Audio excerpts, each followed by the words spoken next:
Hi everyone, and welcome to another Chat with Deb. Today I'm going to share a few great tips and tricks. My first tip is for organizing your Google Drive. Our Google Drives can get pretty full. I know mine is. You have two different views here. Right now I'm in what's called Grid View. If I click this icon, it'll change to List View. List View is preferred by some people. I am more of a grid person. It's just personal preference.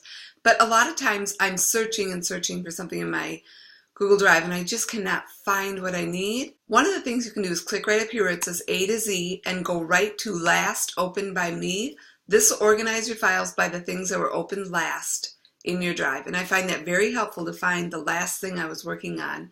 The other one I love to do is Last Modified by Me. So if I'm collaborating quite a bit and a lot of people are working on different documents and such in my drive, if I look for just the ones that I've been working on, that will help as well. So that's my first tip. Here's another great tip. If I go up here to search and I'm looking for just a presentation that I know I've created but I can't seem to find it or remember, I can go right up here where it says File Type and look for a certain type of file. So I'm going to go to Presentations, and then I want one that's owned by me, not just by anyone, but owned by me. Or I could search for one that's not owned by me.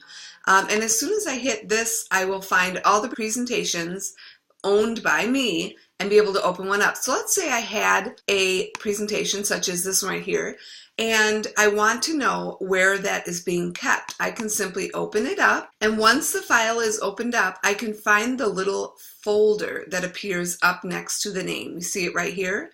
When I click that, I will see what folder this is located in. This next tip is one of my favorites. So let's say I had this presentation. I know it's in a folder currently that's shared with others, but perhaps I want to take this presentation and have it in yet another folder. Maybe I need it in two different places for two different conferences. It's very easy to share this or put it in two different places. So I'm going to select it first. Then I'm going to hit on my keyboard Shift Z. What that does is open up this little menu that says Add To. Instead of moving it, I'm just going to add this presentation to more than one place. Now I can scroll through and find the other folder that I would like to locate this one in, which is right here. I'll select it and I'll click Add. And now this presentation is in two different folders in my drive. If I update this presentation, it'll be updated in both of those folders simultaneously. So if I look over here in my folders, and sure enough, there's my presentation that I wanted shared. But it should also be in my other folder as well. So if I scroll up here and go to 2-in-1 Devices, I find the presentation is here as well. And what I really like is if I go back to the actual presentation and I click on that little folder again, it will now show me the two folders that this presentation is located in. Here's another quick tip.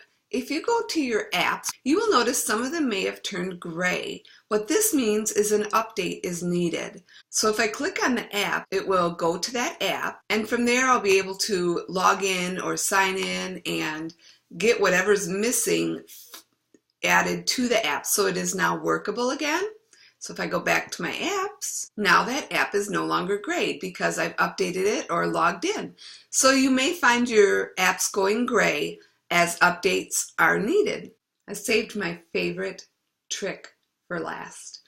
Sometimes we put extensions from Google Chrome to use, and as you can see next to the Omnibox, I have all of these extensions, and they start to become a bit cumbersome.